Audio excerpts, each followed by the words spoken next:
A millionaire, while visiting his former son-in-law's house, found his daughter kneeling, scrubbing the floor. She cried in silence, as if she had already given up on being seen. And what he discovers afterward makes everything unforgivable. If you enjoy love and romance stories, watch until the end, subscribe to this channel, and leave a comment telling us where you're listening from. Stay tuned. The December sun beat down mercilessly on the mirrored glass of the commercial building on Wall Street, but Vincent Lambert didn't feel the heat. At 58, he had learned to shield himself against any sensation that might destabilize his meticulously constructed routine.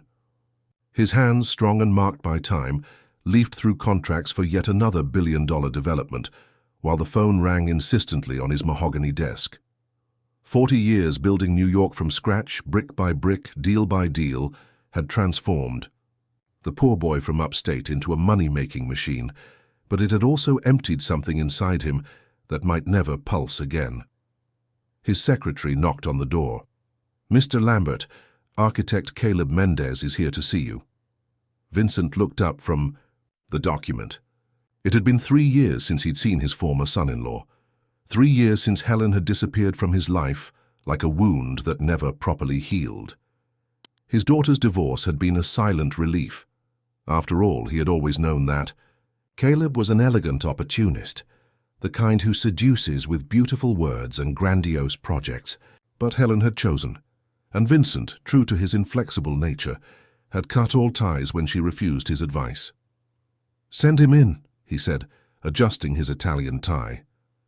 Caleb appeared in the doorway with that calculated smile Vincent knew well. Grey, hair at the temples, impeccable suit, the posture of someone who had prospered after the divorce. He extended his hand with exaggerated firmness. "Vincent, good to see you. Thanks for receiving me." His voice sounded different. There was a new confidence there, almost arrogant.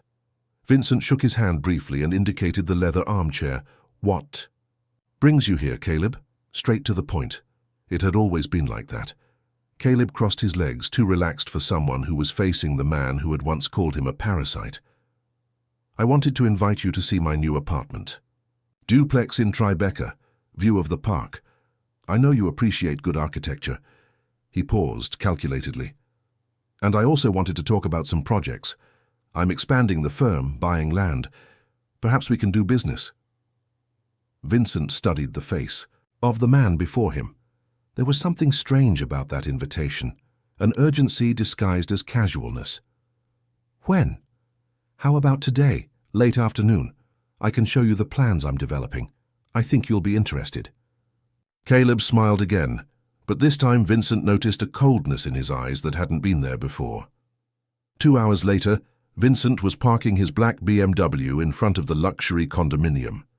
The doorman greeted him with the deference reserved for the powerful. The elevator rose silently to the 15th floor, and Vincent wondered why he had accepted the invitation. Perhaps it was curiosity. Perhaps it was the boredom of another day, just like all the others. Caleb received him at the door with the same pretense of friendliness. The apartment was everything Vincent expected. Modern, cold, expensive. Carefully selected artwork, designer, furniture, panoramic view of the city. Everything very clean, very perfect, very empty. "Impressive," murmured Vincent, observing the decor. "You're doing well." "Very well. Would you like a whiskey? I have a single malt scotch that will please you." Caleb headed toward the built-in bar, but Vincent was distracted looking out the window. That's when he heard the noise, a soft, repetitive dragging sound. He turned instinctively, and it was as if the world stopped. Helen was kneeling in the dining room, wiping the hardwood floor with a damp cloth. She wore a simple uniform, hair tied in a careless bun. Her face, which had once been the mirror of her mother's ethereal beauty, was now marked by a sadness that Vincent recognized as his own fault. She moved with the mechanical exhaustion of someone who had given up on dreaming. Vincent felt his chest tighten violently, his legs trembled. The daughter he had raised among silk and crystal was there, cleaning the floor of the home of the man who had broken her. Helen raised her eyes for an instant, and Vincent saw in them an emptiness that would haunt him forever. "Good afternoon, Mr. Lambert," she said, with the cold politeness of a stranger. Vincent was paralyzed. The whiskey Caleb was extending to him remained suspended in the air, ignored. Helen returned to work as if nothing had happened, but Vincent could see her hands trembling almost imperceptibly. 3 years. 3 years without seeing her, without knowing if she was alive or dead. And now she was there, kneeling, cleaning, the floor of the man who had promised to love her forever. Surprised? Caleb's voice sounded casual, but there was a tone of cruel satisfaction behind it. Vincent turned slowly, his dark eyes flashing with an anger he hadn't felt in a long time. What kind of game is this? His voice came out deeper, more dangerous than Vincent intended. Caleb smiled, taking a sip of his own whiskey. Game? Helen has been working here for 6 months. Excellent professional, very dedicated. Isn't that right, Helen? He raised his voice, and she raised her face again. Vincent saw a tear run down his daughter's face before. She quickly lowered her eyes. Yes, sir, she replied, returning to work with more hurried movements. Vincent took 2 steps toward Caleb, who wasn't intimidated. You're doing this on purpose. It wasn't a question. It was an accusation. Caleb laughed softly, a sound that froze Vincent's blood. Doing what? Offering work to someone who needs it? Helen was going through financial difficulties after the divorce. She had nowhere to turn. He made a venomous pause. After all, her father cut all ties with her, didn't he? He even refused to talk when she tried to reach out. Vincent felt guilt explode in his chest like a bomb. It was true. Helen had tried to call a few times in the first year after the divorce, but he had instructed his secretary not to put the calls through.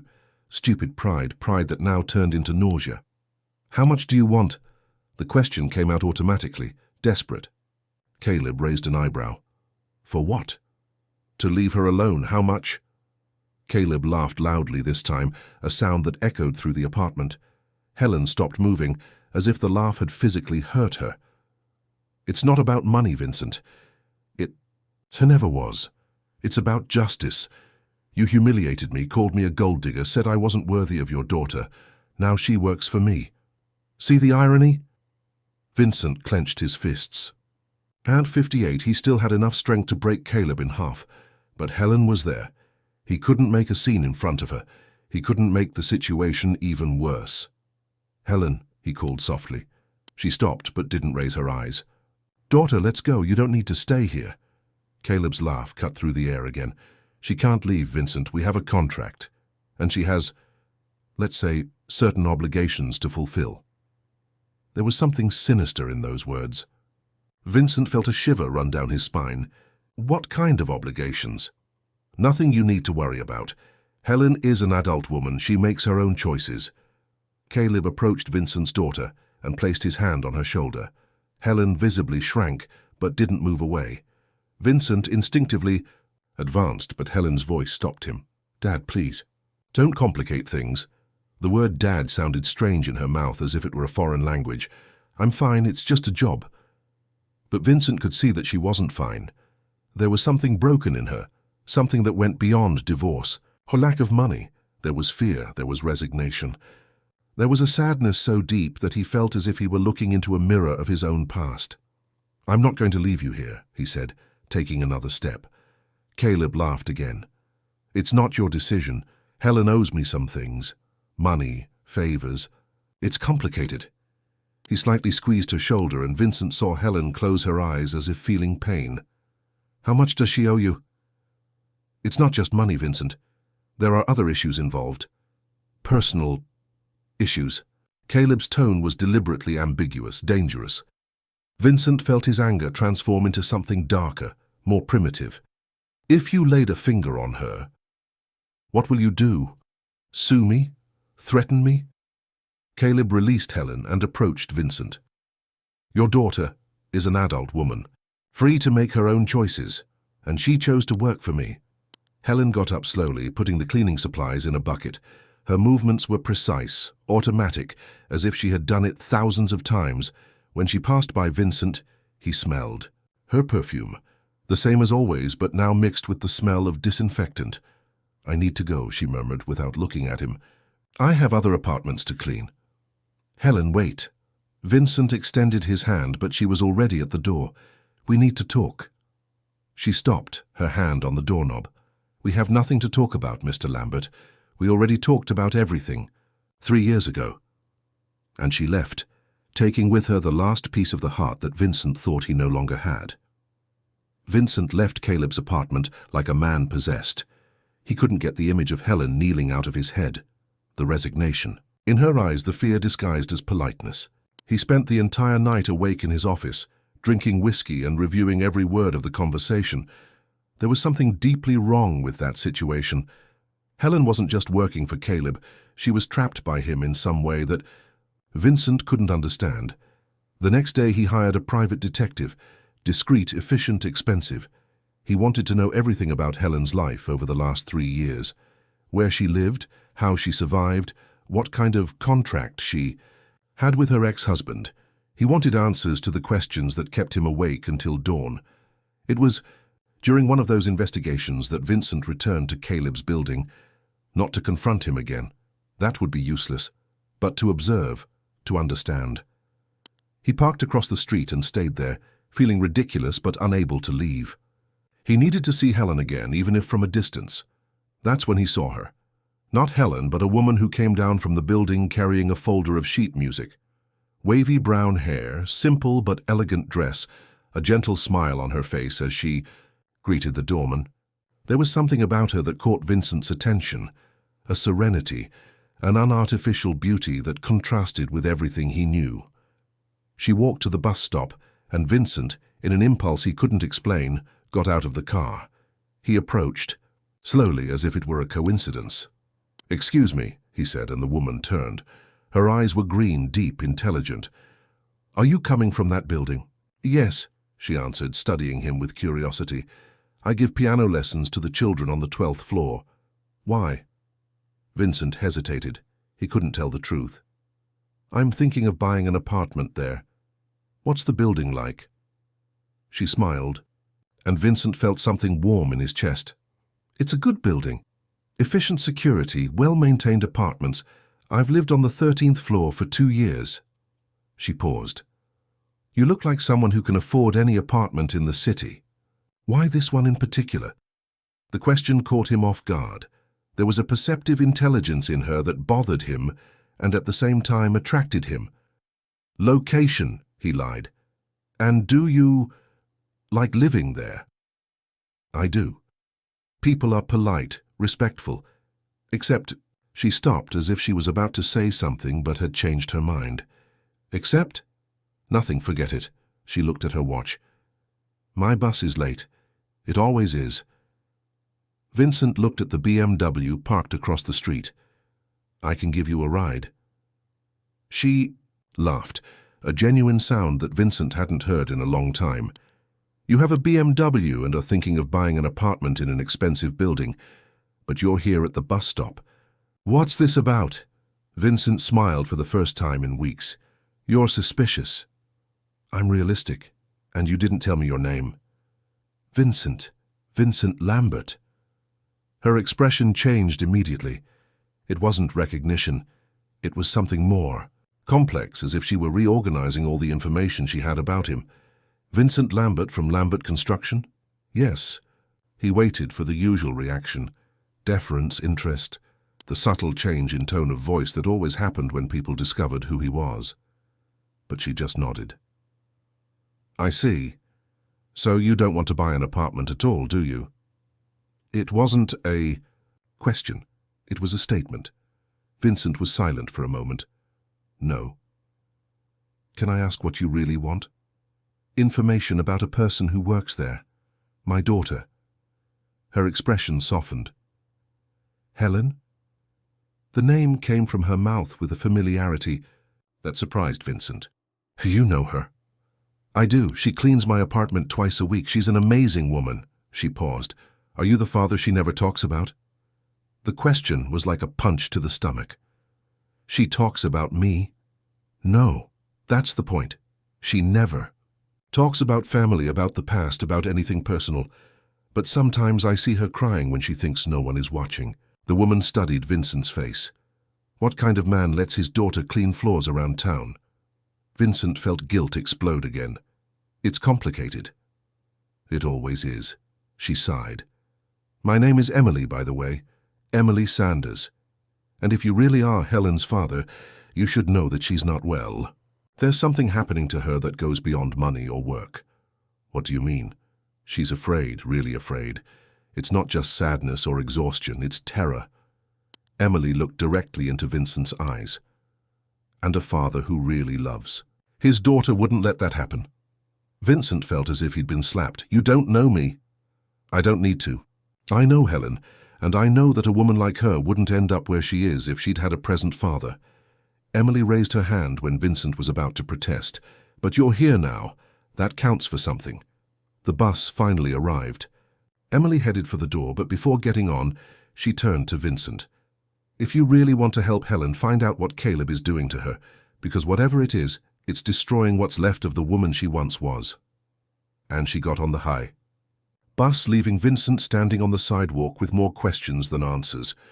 In the days that followed, Vincent couldn't get Emily out of his head. It wasn't just her words about Helen that haunted him. It was the way she had challenged him, how she had seen through his lies without completely judging him. There was an intelligence in her that intrigued him, a quiet strength he didn't find in the women of his social circle. He decided to return to the building, this time not to investigate but to find her. He told himself it was for Helen that he needed more information about his daughter's situation, but deep down he knew it was a lie. He wanted to see her again. He waited in the reception until she appeared coming down from the elevator with the same sheet music folder. When she saw him, Emily stopped, an ironic smile on her lips. Did you buy the apartment? She asked, approaching. I'm still thinking about it, answered Vincent, and she laughed. You're a terrible liar for a successful businessman. Emily looked around. Would you like some coffee? There's a good bakery nearby. Vincent hesitated. It had been years since he'd had coffee with a woman without it being for business reasons. I don't want to interfere with your commitments. No problem. My next lesson is only at 3. She started walking and Vincent followed her. And besides, I'm curious. It's not every day that one of the richest men in New York appears in my life asking about buildings. The bakery was simple, welcoming, full of ordinary people having breakfast. Vincent felt out of place in his $3,000 suit, but Emily seemed completely at ease. She ordered a café au lait and toast. Vincent ordered just coffee. You're very thin, she commented, observing him. When was the last time you really ate something? The question surprised him. What do you mean? I mean, when was the last time you sat at a table and ate with pleasure, without rushing, without thinking about work? Emily bit into the toast, waiting for the answer. Vincent reflected. He couldn't remember. I don't know. That's sad. She took a sip of coffee. Tell me about Helen. How did you two get to this point? Vincent felt his throat tighten. She married against my wishes. I thought Caleb was an opportunist. And was he? Yes, but not in the way I imagined, Vincent stirred his coffee without drinking. I thought he wanted my money. I didn't imagine that he wanted to destroy my daughter.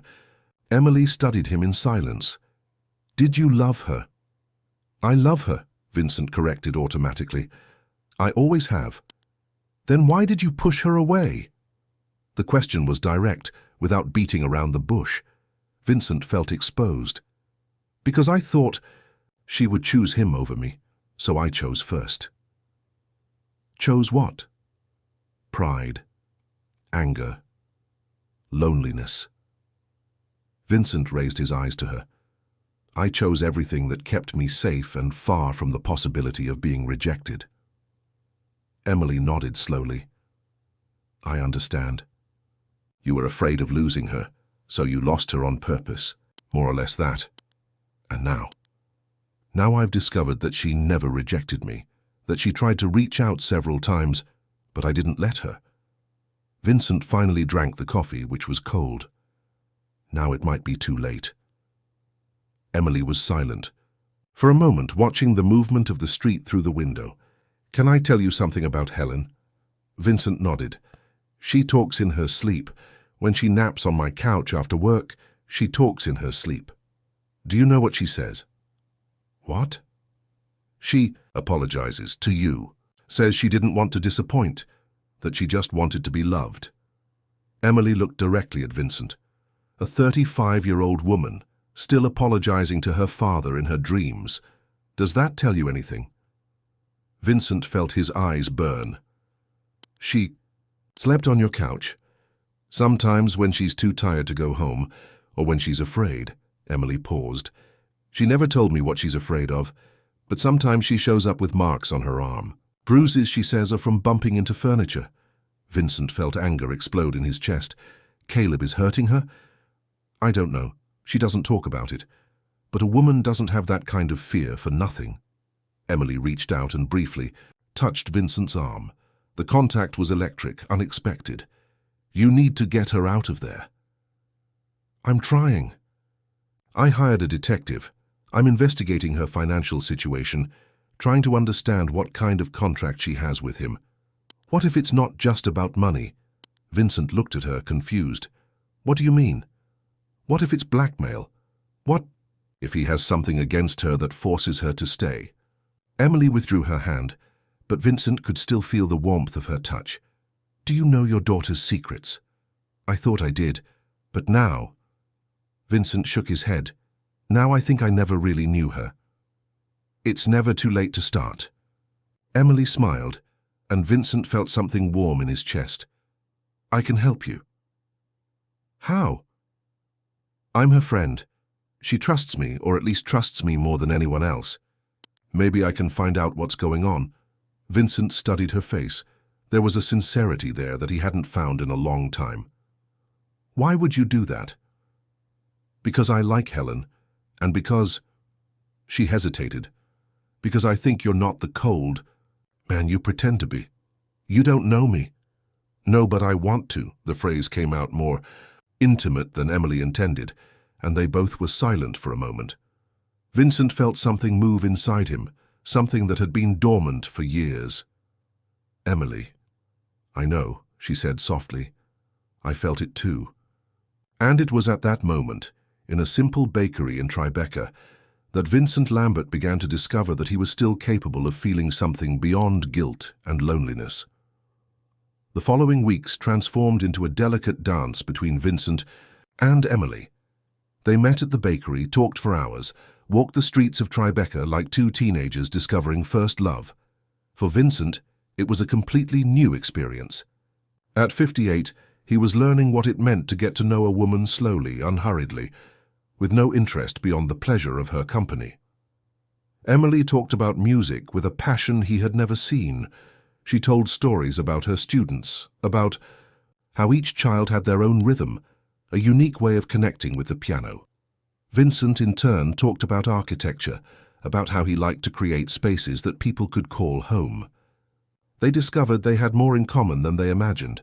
They were both people who created beauty, each in their own way. But Helen always returned to their conversations. Emily managed to gather small pieces of information that she had. Lost weight, that she slept poorly, that sometimes she cried in the bathroom thinking no one saw. The detective Vincent had hired brought even more worrying reports. Helen was in debt, lived in a tiny apartment in Queens, and had bad credit with various credit bureaus. But the most disturbing thing was that all the debts were in her name, but the creditors were shell companies linked to Caleb. He's using her as a front, said Vincent one afternoon as they walked through Central Park. He created fake debts to keep her trapped. But why? Asked Emily. Why would he do that? What does he gain by keeping Helen as an employee? Vincent stopped walking. Power, revenge. He wants to humiliate me through her. Or maybe it's something more personal. Emily touched his arm as had become habit. Maybe he hasn't gotten over the divorce. He was the one who asked for the divorce. That doesn't mean he didn't regret it afterward. Emily looked at a group of children playing in the park. Men like Caleb don't like to lose, even when they're the ones who give up. Vincent felt a pang of jealousy that surprised him. Do you think he still has feelings for her? Not feelings, possessiveness, it's different. Emily turned to him. Are you jealous? No, Vincent lied. I'm concerned. Emily smiled. You're a terrible liar, I've already told you that. Vincent looked into her eyes. In recent days, there were moments when he completely forgot about the age difference between them. Emily made him feel young, alive, capable of being spontaneous. But there were also moments when guilt consumed him. Was it right to feel attracted to a younger woman while his daughter was suffering? "Emily," he said, his voice deeper, "we're heading towards something that might not be good for either of." Is that because of the age? She stopped walking. Or because of Helen? Because of everything. I'm an old man, complicated, with a daughter who needs help. You're young. You have your whole life ahead of you. Vincent, Emily interrupted, placing her hand on his face. You're not old. You're mature. It's different. And I'm not a child. I know what I'm doing. Do you? I know I'm falling in love with you. I know it's complicated. I know it could go wrong, she smiled. But I also know it's been a long time since I felt this way. Vincent felt his heart race. Emily, don't say anything now. Just think about what I said. She stepped back, but kept her eyes fixed on his. And think about what you want. Really. Not what you think you should want. That night, Vincent stayed up late, thinking about Emily's words.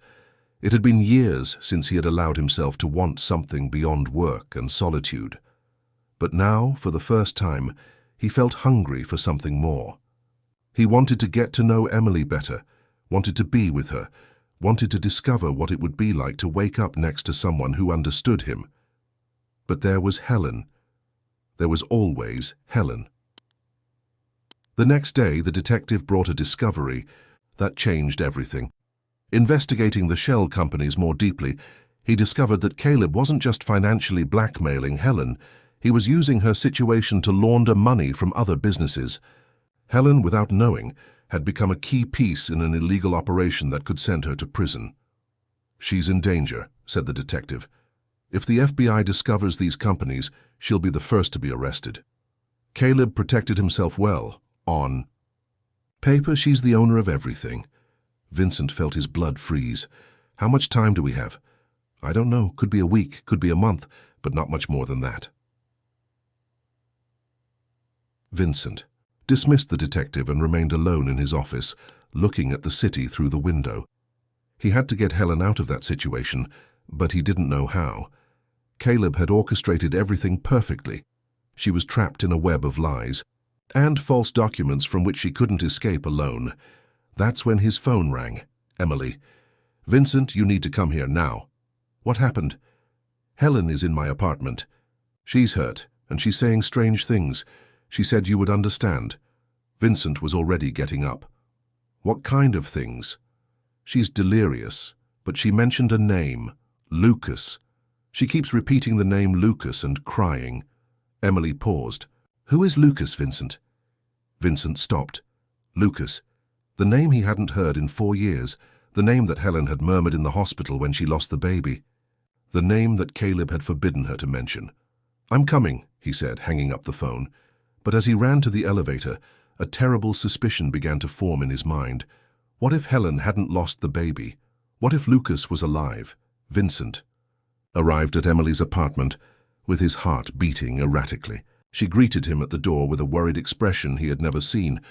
Her clothes were wrinkled, her hair disheveled, as if she had spent hours taking care of someone. Where is she? Asked Vincent, entering quickly. In the bedroom. She passed. Had an hour ago, but before that she was delirious. Emily guided him down the hallway. Vincent, there's something you need to know before you see her. He stopped. What? She has marks on her body. They're not just bruises from bumping into furniture. They're marks of someone who has been beaten. Emily's voice came out trembling. And she had this in her purse. Emily handed him a yellowed envelope. Vincent opened it with shaky hands. Inside was a photo of a small child, blonde, blue-eyed, playing in a park. On the back, handwriting he didn't recognize. Lucas, 4 years. Pittsburgh. Vincent felt his legs weaken. My God. Vincent, who is Lucas? Emily touched his arm. Helen kept repeating that you would understand. That you would help find Lucas. He's my grandson, murmured Vincent, still looking at the photo. The son she lost, or said she lost, What do you mean? Vincent took a deep breath. 4 years ago, Helen got pregnant. She and Caleb were trying to save the marriage. But in the 7th month, she had complications. They said the baby had died. He raised his eyes to Emily. She never fully recovered. Caleb said she had had a psychotic break, that she was making up stories about the baby being alive. What if she wasn't making it up? Then Caleb lied. To all of us. Vincent felt anger explode in his chest. He took her son away from her. He took my grandson. A low moan came from the bedroom. Vincent ran there, followed by Emily. Helen was lying on the bed, pale, with a bandage on her forehead. When she saw Vincent, her eyes filled with tears. "Dad," she murmured, and the word came out broken, desperate. Vincent knelt beside the bed. "I'm here, daughter, I'm here." "He said you would never believe me, that you would think I was crazy." Helen tried to sit up, but Vincent kept her lying down. "Who said that?"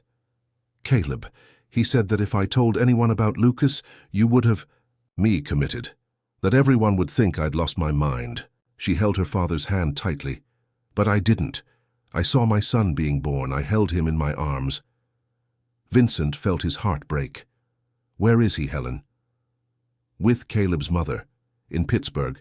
She registered him as her son. Caleb showed me the documents. Said that if I tried to get Lucas back, he would accuse me of kidnapping." Helen cried harder.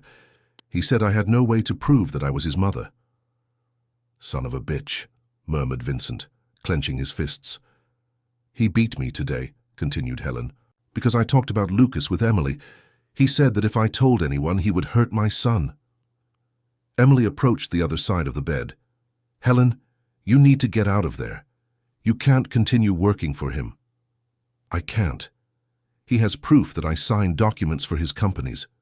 He said that if I leave, he'll turn me into the police, that I'll go to jail and never see Lucas again." Vincent understood the puzzle. Caleb had orchestrated everything perfectly. He took Helen's son, used her pain to blackmail her, and now kept her trapped through threats and false documents. It was a cruel, meticulous, diabolical plan. "We're going to fix this," said Vincent, kissing his daughter's forehead.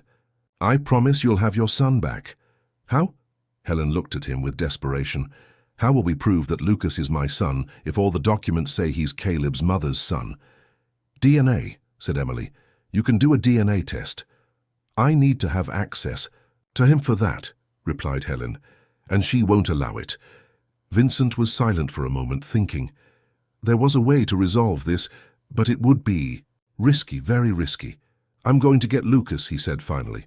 "Dad, no, it's dangerous. If you get arrested—" "I won't be arrested. I'll hire the best lawyers. I'll use all my contacts. I'll prove that child is my grandson." Vincent stood up. "But first, you're going to leave that house today." "I can't." "You can and you will. I'll send security to get your things. You won't set foot in that apartment again." Vincent turned to Emily. "Can she stay here?" "Of course," replied Emily without hesitation. "And then we'll go to Pittsburgh. Together, we'll bring Lucas home." Helen began to cry, but this time it wasn't from despair. It was from relief. For the first time in 4 years, she had hope. But Vincent knew that the war was just beginning. Caleb wasn't going to give up easily. And there was still another problem he needed to solve, his growing feelings for Emily. Because throughout that afternoon, taking care of his daughter, he had realized something that frightened him. He was falling in love with a woman who could be his own daughter. And if that were true, everything he felt for her was deeply wrong.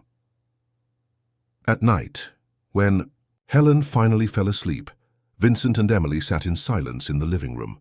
There was a tension in the air that neither knew how to break. "You need to tell me about your mother," Vincent finally said. Emily looked at him confused. "Why?" "Because I need to know who you are." "Really?" Vincent took a deep breath. "Because I'm falling in love with you, and if you are who I think you are, this is impossible." "Who do you think I am?" "My daughter." The silence that followed Vincent's confession was deafening. Emily stared at him with an expression he couldn't decipher: shock, confusion, maybe even relief. She stood up slowly, walked to the window, and stayed there with her back to him for several minutes. "Your daughter," she finally repeated, her voice sounding strange. "You think I'm your daughter?" "Emily, No. She turned around, and Vincent saw tears in her eyes. Don't say anything yet. Let me process this. Emily returned to the sofa, but didn't sit down. She stood with her arms crossed, as if protecting herself. My mother's name was Lucy Sanders. She died when I was 15. Cancer. Vincent felt his stomach tighten. Lucy. He remembered the name. He remembered the green eyes, the shy smile, the way she laughed when he told bad jokes. He also remembered how he had broken up with her when his parents discovered the relationship and threatened to disinherit him. She worked at a flower shop, continued Emily, near your first construction site. You dated when you were in your early 20s. Vincent closed his eyes. Yes. She never told me your name. She just said that my father was a good man, but that the circumstances had been complicated. Emily laughed, but there was no humor in that sound. After she died, I found some letters she never sent. Letters to you. Emily, she told you she was pregnant, Vincent. She wrote several letters telling you, but she never sent any of them, because she found out you had gotten married. Emily finally sat down, but at the opposite end of the sofa. She loved you. Even after all those years, she still loved you. Vincent felt as if he had been punched in the stomach. I didn't know. I swear I didn't know. I know. She never wanted you to know. She said that you had made your choice, that she wasn't going to disrupt your life. Emily wiped her eyes. But I always wanted to meet you. I always wanted to know what you were like. And when you saw me that day at the bus stop, I knew who you were. I had seen your photos in the newspapers. I knew you were my father. Emily looked directly into his eyes. But I didn't imagine that you would be this what? Human, broken, vulnerable. She sighed. I had built an image of you in my head, the powerful man who abandoned my mother, the cold businessman who didn't have time for family. Vincent felt smaller than ever. Maybe you were right. No, I was wrong. You're not cold. You're hurt. It's different. Emily moved a little closer. And I understand now why my mother loved you. Emily, what we feel for each other. I know it's wrong, deeply wrong. She took a deep breath. But I also know it's not our fault. We didn't know. And what we feel is real.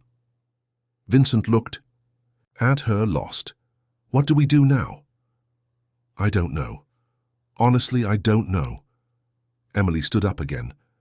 I need time. I need to think. Are you leaving? No, Helen needs me, and you do too, I think. She smiled sadly. But we can't be what we were becoming. Vincent nodded, although part of him wanted to protest, wanted to say that it didn't matter, that they would find a way to overcome this. But he knew she was right. There were limits that couldn't be crossed. Emily, he said when she headed for the bedroom, do you forgive me for abandoning your mother, for not being present in your life? She stopped at the door. There's nothing to forgive. You didn't know. And even if you had known. She paused. My mother taught me that love isn't about possession. It's about wanting the best for the person you love, even if that means stepping away. She was a wise woman. She was, and I am her daughter. Emily smiled. Good night, Vincent, Dad. The word came out strange, almost experimental, but Vincent felt his heart warm in a way that hadn't happened in a long time. He had a daughter. He had two daughters, and one of them had taken care of the other without even knowing they were half-sisters. The next day, Vincent put his plan into action. He hired a security team to get Helen's things from Caleb's apartment. He hired the best lawyers in New York. He hired detectives specialized in family kidnapping cases, and he began to prepare for the trip to Pittsburgh. Helen woke up stronger, more determined. For the first time in years, she had hope of seeing her son again. Emily maintained a polite distance from Vincent, but he could feel the tension in the air. Both were fighting against feelings they knew were impossible. Dad, said Helen during lunch, I want to go with you to Pittsburgh. I want to get my son. It could be dangerous, Caleb might... Caleb can go to hell, interrupted Helen, and... Vincent saw a flash of the strong woman she had been before everything fell apart. He took 4 years of my son's life from me. He's not going to take one more day. Vincent smiled. We'll go together then, all of us. I can't go, Emily said. Quickly. I have classes, commitments. Emily, said Helen, touching her friend's hand, you're the only person I trust besides my father. I need you there. Vincent saw the conflict in Emily's eyes. She wanted to help Helen, but she knew that staying close to him would be torture, for both. All right, she finally said. I'll go with you. And that's how 3 days later Vincent found himself driving on the highway to Pittsburgh with his 2 daughters in the car. One of them knew she was his daughter, the other did not. And he was in love with both in completely different and equally impossible ways. What he didn't know was that Caleb had discovered their plans and that an ambush awaited them in Pittsburgh. The trip to Pittsburgh was tense. Vincent drove in. Silence. Helen slept in the passenger seat and Emily looked out the window, lost in thought. When they stopped to refuel, Vincent took the opportunity to check in with the detectives. Caleb's mother, Mrs. Constance, lived in a simple house in the suburbs. Lucas attended a nearby private school. It seemed like a normal, quiet life. But Vincent knew that nothing was normal about this situation. Dad, said Helen when they arrived at the hotel, what if she doesn't want to give Lucas up? What if she really believes he's her son? Then we'll prove otherwise, replied Vincent. We have lawyers, we have resources. We'll get the necessary DNA tests done. What if he doesn't recognize me? It's been 4 years, Dad. He was a baby when... Helen began to cry. What if he's afraid of me? Emily approached and hugged her. Half-sister, he won't be afraid. Mother and child have a connection that no one can break, you'll see. Vincent observed the two together and felt his heart tighten. Emily was taking care of Helen with a tenderness that only a sister could have, even without knowing about their relationship. There was a protective instinct, a natural connection that moved and tortured him at the same time. The next morning they went to the school. The plan was simple. Observe Lucas during recess, confirm that he was well, and then approach Mrs. Constance. But when they arrived at the gate, Vincent saw something that made him stop. A blond, blue-eyed boy was playing alone in the yard. He had Helen's face as a child, but Vincent's gestures, the way he furrowed his brow when concentrating, how he put his hands on his hips when contradicted. He was undeniably a Lambert. My God, murmured Helen. It's him. It's my Lucas. Vincent saw tears streaming down his daughter's face. Emily held Helen's hand, giving her strength. He's beautiful, she whispered. He looks sad, observed Helen. Look how he plays alone. It was true. Lucas was isolated from the other children, building something with toy blocks. There was a melancholy in him that wasn't natural in a 4-year-old child. Let's go, said Vincent. We need to talk to Mrs. Constance first. Caleb's mother's house was simple but well kept. Vincent rang the doorbell, his heart beating fast. A woman of about 60 answered. When she saw Helen, her face paled. Helen, she said, her voice trembling. What are you doing here? Mrs. Constance, I came to get my son. The woman looked at Vincent and Emily, then back at Helen. I don't know what you're talking about. I know Lucas is with you. I know... Caleb set all this up. Helen took a deep breath. But I'm his mother and I want my son back. Lucas is my grandson, said Mrs. Constance, but her voice didn't sound convincing. My Caleb's son. That's not true and you know it. Vincent stepped forward. I'm Vincent Lambert, Lucas's grandfather. And I'm going to prove that child is my grandson. Mrs. Constance began to cry. You don't understand. Caleb said Helen was sick, that she couldn't take care of the child, that she might hurt the boy. He lied, said Helen softly. He took my son to punish me, and he used you for that. But Lucas calls me Grandma. He's happy here. He has school. He has friends. He's sad, said Emily. We saw him at school. A 4-year-old child shouldn't have that melancholy. Vincent observed Mrs. Constance. She wasn't evil. She was just a woman who had believed her son's lies. Mrs. Constance, do you really believe it's right to separate a mother from her son? Caleb said she had episodes, that she was dangerous. "Look at her," said Vincent. "Does she seem dangerous to you?" Mrs. Constance looked at Helen, who was crying silently. "No," she murmured. "She seems broken." Because she is. For 4 years, she's thought she lost her son. For 4 years, she's lived a grief that shouldn't exist. Vincent felt his own voice falter, and I let it happen because I didn't believe her. At that moment, the front door opened. Lucas came running in, stopped when he saw the visitors, his blue eyes fixed on Helen, and Vincent saw something amazing happen. The boy tilted his head as if trying to remember something. "Grandma," he said, pulling at Mrs. Constance's skirt, "who is the lady who's crying?" Helen knelt down, getting to his height. "Hi, Lucas. I'm a friend." Lucas approached, slowly. "You have eyes like mine." "I do," said Helen, her voice breaking. "You're a very handsome boy." "Grandma always cries when she looks at me," said Lucas, with the cruel honesty of children. "She says I look like someone she lost." Vincent and Emily exchanged glances. Mrs. Constance was crying now, realizing she could no longer maintain that lie. "Lucas," she said, her voice broken, "this lady, she's your real mother." The boy looked at Helen, then at Mrs. Constance. "My real mother? Yes, I love you very much, but you're not my grandson. You're her son." Mrs. Constance knelt too. "I'm sorry, my dear. Grandma did something wrong." Lucas turned back to Helen. "You're my mum?" "I am," whispered Helen. "I've loved you since the day you were born. I never stopped loving you." "Why didn't you come get me before?" The question was like a knife to Vincent's heart. Helen didn't know what to answer. How do you explain to a 4-year-old child that his own father had deceived her? "Because I didn't know where you were," Helen finally said. "But now I know, and I came to get you." Lucas extended his hand and touched Helen's face. "You look like me." "You look like me," confirmed Helen, smiling through her tears. It was then that Vincent heard the sound of a car arriving. He looked through the window and saw Caleb getting out of a black sedan. His face was distorted with anger. "He's here," said Vincent. "Caleb is here." The door opened violently. Caleb entered like a hurricane, his eyes fixed on Helen. "I should have known you'd come here to make a scene." "Caleb," said Mrs. Constance, standing up. "Son, we need to talk." "There's nothing to talk about, Mom. Helen is trying to steal my son." Caleb approached Lucas, who shrank behind Helen. "Come here, Lucas. Let's go."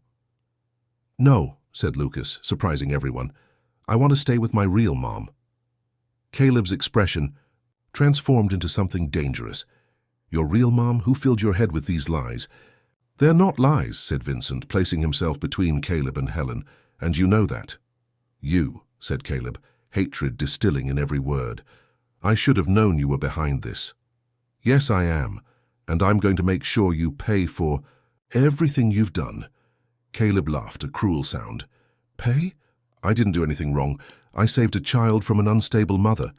"You stole my son," said Helen, standing up, "and you tortured me for 4 years. I protected you from yourself." Caleb took a step toward her. "You were crazy, Helen. Delusional.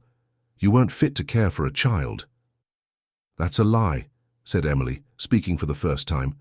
"And you know it." Caleb looked at her as if seeing her for the first time. "And who are you to comment on my family?" "I am her family," said Emily simply. "And you're not going to hurt her anymore." Vincent felt pride swell in his chest. Emily was defending Helen like a true sister, but he also knew that the situation was getting out of control. Caleb was desperate, and desperate men were dangerous. "Caleb," he said, keeping his voice calm, "it's over. You lost. We have lawyers. We have evidence. Lucas is going to stay with his real mother." "Never," growled Caleb. "I'd rather destroy everything than let you win." And that's when Vincent saw what Caleb was holding. A knife, small but lethal, and he was looking directly at Helen. Time seemed to freeze. Vincent saw the knife in Caleb's hand, saw the hatred in his eyes, saw Helen instinctively pushing Lucas behind her. Mrs. Constance screamed. Emily took a step forward, and Vincent moved. At 58, Vincent Lambert still had the reflexes of someone who had grown up on the streets before building his empire. He jumped on Caleb before he could react, knocking him to the ground. The knife flew away, sliding across the ceramic floor. "Call the police," shouted Vincent to Emily as he struggled to keep Caleb immobilized. The younger man was strong, but Vincent had the strength of desperation and 40 years of accumulated anger. "You bastard," growled Caleb, trying to free himself. "You ruined my life. Stole my wife, my son." "I didn't steal anything," said Vincent, pressing Caleb's arm against his back. "You lost everything because you're a psychopath." Helen picked up Lucas, protecting him from the violent scene. The boy was crying, frightened, but clung to his mother's neck as if he instinctively knew she was safety. "It's okay, my love," murmured Helen. "Mommy's here. No one's going to hurt you." The police arrived in 15 minutes. Vincent told the whole story: Lucas's kidnapping, the blackmail, the threats, the attempted assault. Caleb was arrested, still shouting threats and senseless accusations. "This isn't over," he yelled as he was put in the police car. "I'll be back. I'll get my son back." "He's not your son," said Helen, her voice firm for the first time in years. "He never was, and you'll never get near him again." Vincent observed his daughter with admiration, the broken woman who cleaned. Caleb's apartment floor had disappeared. In her place was a fierce mother, determined to protect her son. She was the Helen he always knew she could be. Mrs. Constance approached, crying. "Helen, forgive me. I didn't know. Caleb told me so." "Many lies. I forgive you," said Helen, surprising everyone. "You took good care of my son. I can see that. He loves you. Can he still visit me? I know I'm nothing to him, but—" "You're the grandmother he knows," said Helen gently. "Of course. He can visit you. Lucas needs all the family he can have." Vincent felt pride swell in his chest. Helen was being more generous than Caleb had ever deserved. But that's how she had always been: gentle, forgiving, able to see the good in people even after everything she had been through. In the days that followed, they took care of all the bureaucracy: DNA test, change of custody, school transfer. Lucas adapted quickly to the new reality. He called Helen Mom with a naturalness that moved everyone, and he had become especially attached to Emily, whom he called Aunt Em. "He likes you," commented Vincent one afternoon, observing Emily teaching Lucas to play the piano. "He's a special child," she replied, without taking her eyes off the boy. "Very intelligent, very sensitive, like his mother." "And his grandfather," added Vincent, and Emily smiled. "Yes, he has your eyes and your stubbornness." Vincent laughed. "Do you think I'll be a good grandfather?" "I think you'll be the best grandfather in the world. You have 40 years of delayed love to make up for." Vincent observed her in silence. In the last few weeks, he had tried to behave like a father, respectful, distant, protective. But he couldn't deny that he still felt something for her, something that went beyond paternal love. "Emily," he finally said, "we need to talk." She stopped playing the piano. Lucas continued trying to reach the keys, concentrated. "About what?" "About us. About what we feel." "Vincent," she sighed, "there is no us. There's a father and a daughter who met too late." Are you sure I'm your father?" The question surprised her. "What? Are you sure? Did you do any tests? Your mother could have been mistaken, could have had other relationships." "Vincent, stop." Emily stood up. "You know you're my father. I know you're my father. Let's not deceive ourselves with false hopes." "But what if nothing?" She approached him. "Even if we weren't father and daughter, it would still be wrong. You're almost 60, I'm 32. You're the boss, I'm the employee. You're rich, I'm poor. There are 1,000 reasons why this wouldn't work." "But you feel something for me," said Vincent. "I know you do." "I do." The admission came out painful. "I feel much more than I should. But that doesn't change anything." Vincent looked into her eyes. "What if I tell you I'm in love with you, that I've never felt this for anyone?" "I would. Say you're confusing gratitude with love, that you're transferring your repressed feelings for Helen to me." Emily took a deep breath.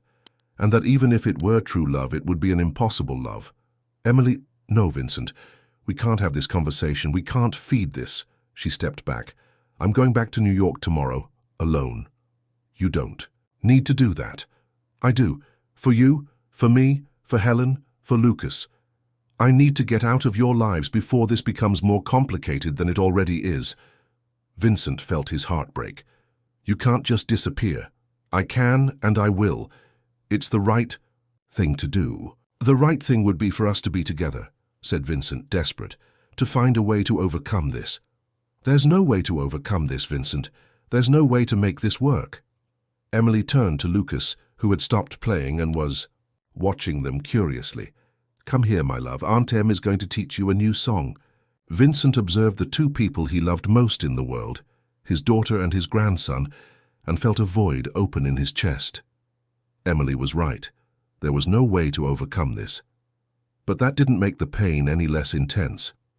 That night, after Lucas fell asleep, Vincent went out to the hotel garden. He needed air, space to think. He found Emily sitting on a bench looking at the stars.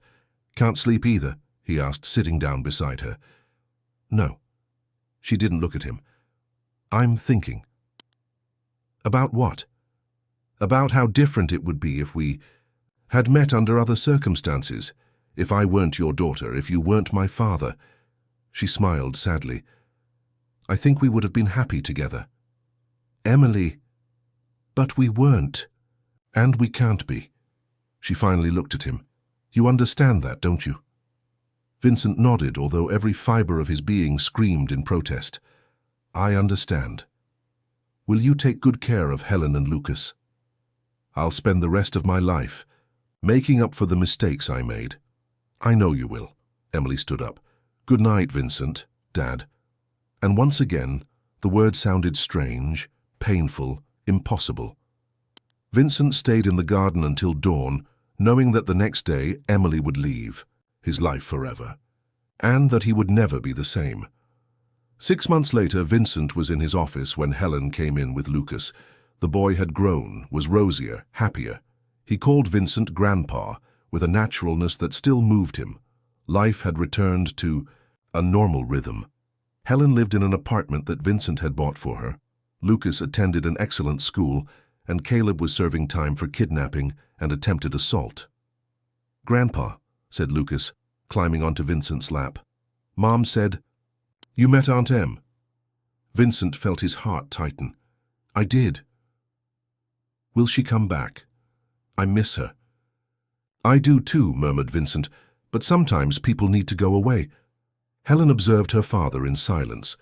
In the last few months she had noticed his sadness. Even with Lucas back, even with the reconciliation between them, there was something broken in Vincent that she couldn't understand. Dad, she said after Lucas went out to play in the reception area, do you want to tell me what happened between you and Emily? Vincent hesitated. How to explain to his daughter that he had fallen in love with another daughter? It's complicated. She's your daughter, isn't she? The question came out direct, without beating around the bush. Vincent looked at Helen, surprised. How do you know? She looks like me. She has the same eyes, the same gestures, and the way you looked at each other. Helen sat down. Dad, I know you fell in love with... Vincent felt his face burn. Helen, You don't need to explain. You didn't know who she was, neither of you knew. Helen smiled sadly. But it must have been terrible to find out. It was. Vincent took a deep breath. I've never felt anything like this for anyone. And to discover it was impossible. Maybe it's not. Vincent looked at her, confused. What do you mean? Dad, are you sure she's your daughter? Helen, we've already talked about this. She has her mother's letters. Did you do a DNA test? The question caught him off guard. No, but... Then you're not sure? Helen leaned forward. Dad, you've spent your whole life making decisions based on assumptions.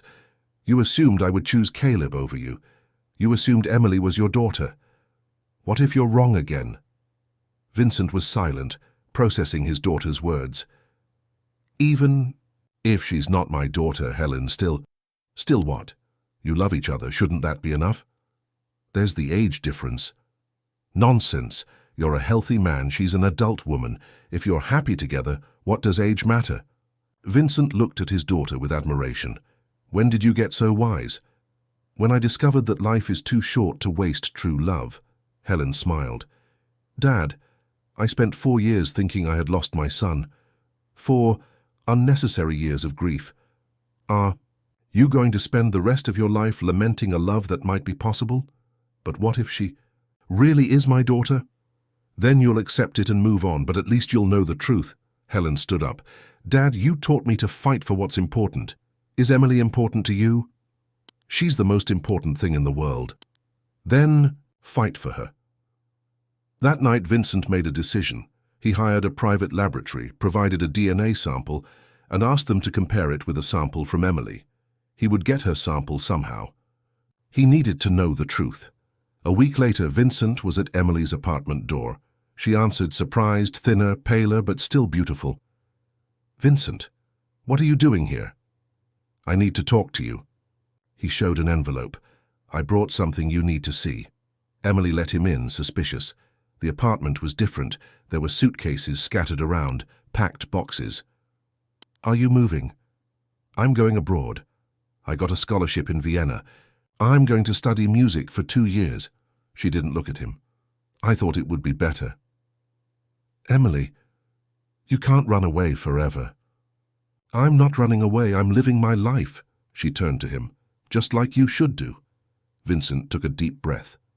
I did the test. What test? DNA, our DNA. He showed the envelope. I want you to see the result. Emily paled. Vincent, no. Open it. With trembling hands, she opened the envelope. She read the result once, twice, 3 times. Then she looked at Vincent, her eyes full of tears. We're not related, she murmured. We're not father and daughter. We're not. But my mother's letters. Your mother must have been mistaken.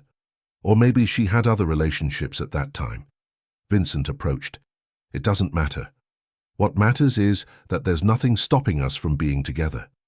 Emily began to cry. Vincent, do you love me? I do. God, how I love you. She threw herself into his arms. But I was so afraid that it was wrong. It's not wrong. It never was. Vincent kissed her, finally, after months of repressed desire. Don't go to Vienna, stay with me. And Helen and Lucas. Helen gave me her blessing. She said I should fight for you. Vincent smiled. And Lucas asks about you every day. He does? Asks when Aunt Em is coming back, says he wants to learn more songs on the piano. Emily laughed through tears. I only taught him 1 song. Then you have a lot of work ahead of you. Vincent kissed her again. Stay with me, Emily. Let's build a family. You, me, Helen, Lucas. A family, she repeated as if it were a magic word. A real family full of love, of music, of laughter. Vincent hugged her tighter, full of second chances. Yes, she whispered. Yes to everything. 2 years later, Vincent and Emily married in a simple ceremony, with Helen as maid of honor and Lucas as ring-bearer. Mrs. Constance was there, now officially Lucas's adoptive grandmother. The boy, at 6 years old, played piano at the ceremony, a song that Emily had composed especially for that day. Vincent had never been so happy. At 60, he had discovered that it was never too late to start over. Helen was a present and happy mother. Lucas was a brilliant and loving boy. And Emily was his companion, his inspiration, his reason for waking up smiling every morning. Do you regret anything? Asked Emily one night, lying in his arms. I regret taking so long to find you, replied Vincent, kissing her hair, but I don't regret anything that brought us here. Not even the pain? Not even the pain. Because it taught us to value love. When it finally arrived, Emily smiled. I love you, Vincent Lambert. I love you, Emily Lambert. And for the first time in his life, Vincent knew he was exactly where he should be. With the family he had always wanted, with the woman he had always searched for, with the love he had always deserved.